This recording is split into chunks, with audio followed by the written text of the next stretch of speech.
Hello there, this is Retro Spirits Gaiden, and this is StarFox Zero on the Nintendo Wii U console. Beautiful. Momentarily saw the Wii U dashboard there, and now we've got a loading screen with a... looks like a puppet of Fox McCloud with a cybernetic eye. We've got Peppy there, looking all hairy. We've got Falco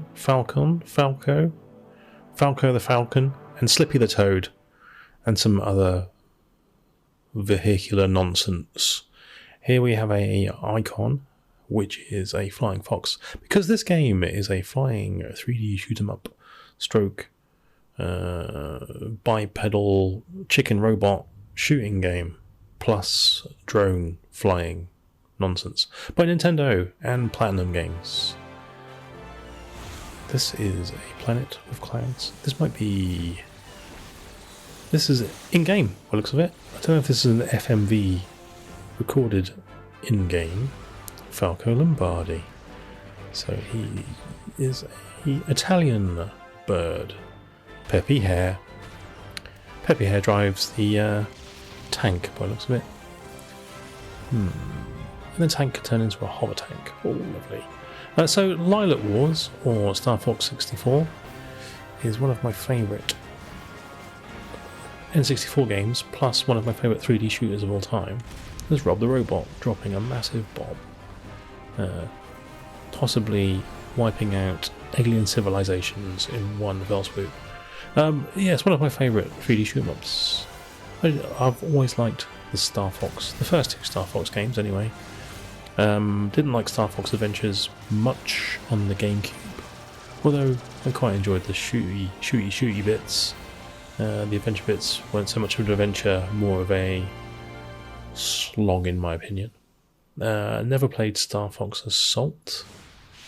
Played Star Fox 2 on the SNES Mini. Didn't enjoy that. So I've got Star Fox on the Wii U, and I have to say I have played this many years ago, and I've decided never to play it again. I got to some stage. Here we can show. Here, what did we get to? Sector Y. I never progressed further than that because it's not really a 3D shooter anymore. You've got nonsense to contend with in terms of different types of aircraft you can fly. But you also have to use the Wii U gamepad to play half the game. So instead of using your lovely big TV to show the lovely graphics, because the game does have nice presentation, you're looking at a tiny Wii U pad screen to aim lasers for no reason other than Nintendo or Platinum needed a way to justify having the Wii U in existence.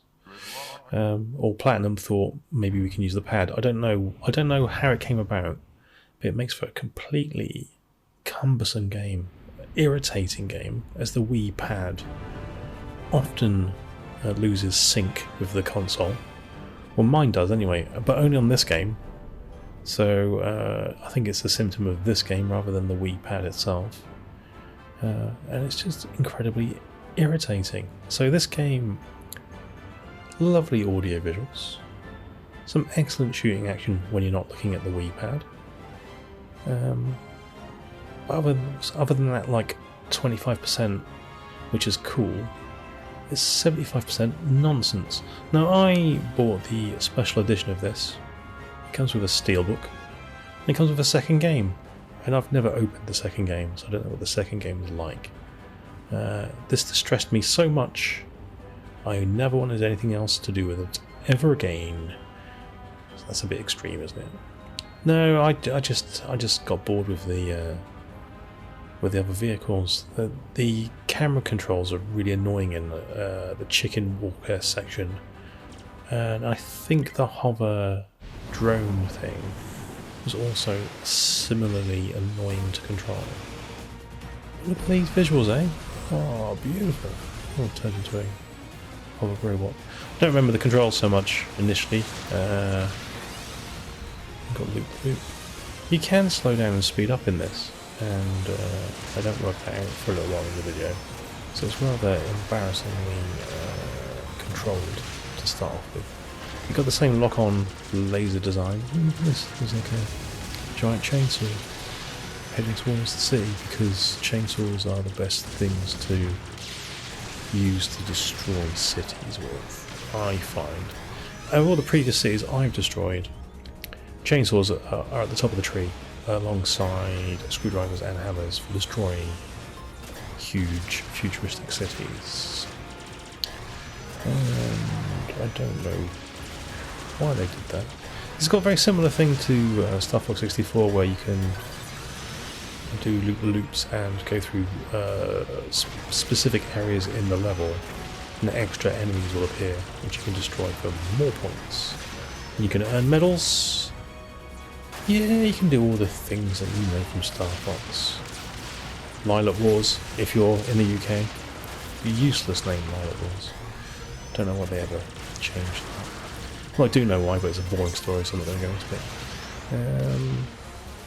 Yeah, this being a Platinum game, it has an inconsistent frame rate, and they don't care. So some of it's nice and smooth, some of it jerks a little bit. And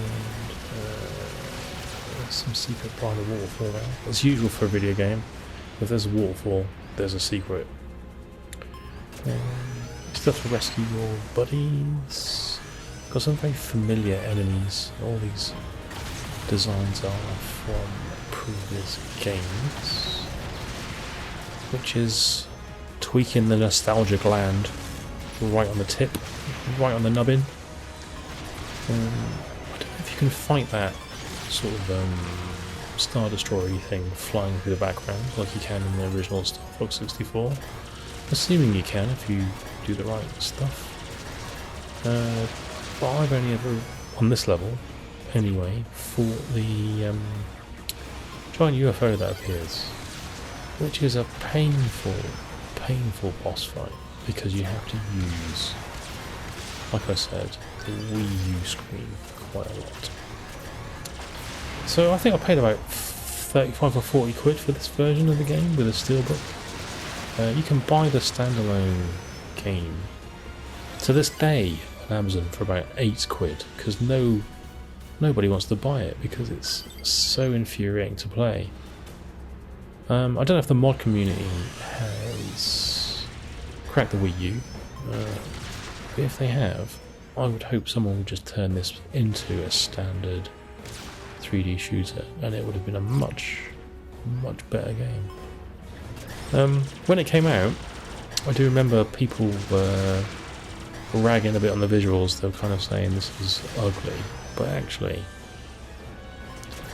the aesthetic is actually rather nice. I quite like the clean aesthetic. The big UFO thing that kind of appears in a little bit is actually very cool looking. I don't know what people had in their eyes back then, in terms of excellent visuals, what they thought the best looking games were, but this is by no means a bad looking game. I don't know what people were expecting visually, to be fair.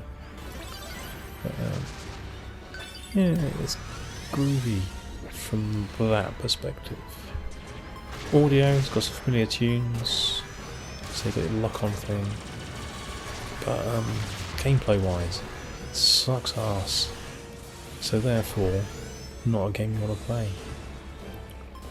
And that's unfortunate, because it probably killed any more STARFOX games from ever appearing, which is a shame, as if they'd have just stuck with a 3D shooting game, I'm sure it would have sold many more copies, and we'd have another STARFOX game maybe to play on our Switches. But as it stands, this is the last game, and probably the last game we'll see in the STARFOX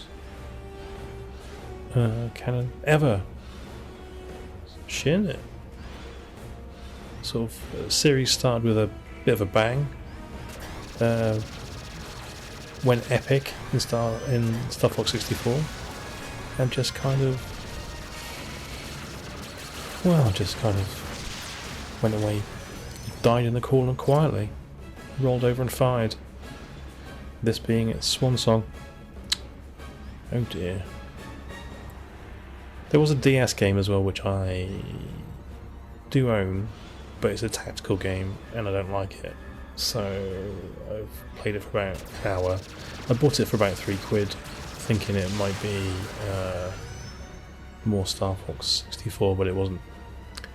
I do have the StarFox 64 3DS game, which is actually pretty cool. They've retextured a lot of stuff and it's got a 3D effect on it, so it's nice. Certainly much more fun than this anyway. Alright then, watch the rest of the video. I think I'll go through the next level, which has some impressive space dogfighting in it. And yeah, this will lament the passing of a once great franchise into obscurity. Let's send it off to Valhalla on a flaming boat. Ooh, we've got Gradius style rings there. I'm using the actual pad here to aim at these spots. I'm not actually looking at the screen. So because I'm not showing the pad on a different screen, I'm not seeing these visuals. I'm literally looking at the WiiU pad at this point. So all the spectacle that you can see here, I just don't see any of it. I'm looking at a reticule. It was a bad decision. It was a bad decision. They dropped the ball. They dropped the ball, and then the ball got stolen by a rabid dog and buried in a sewer. That doesn't make any sense. They dropped the ball. The ball got then stolen by a rabid dog, who then ate it and shat it out. There we go. That'll do. Alright then. Here comes the boss. See you later.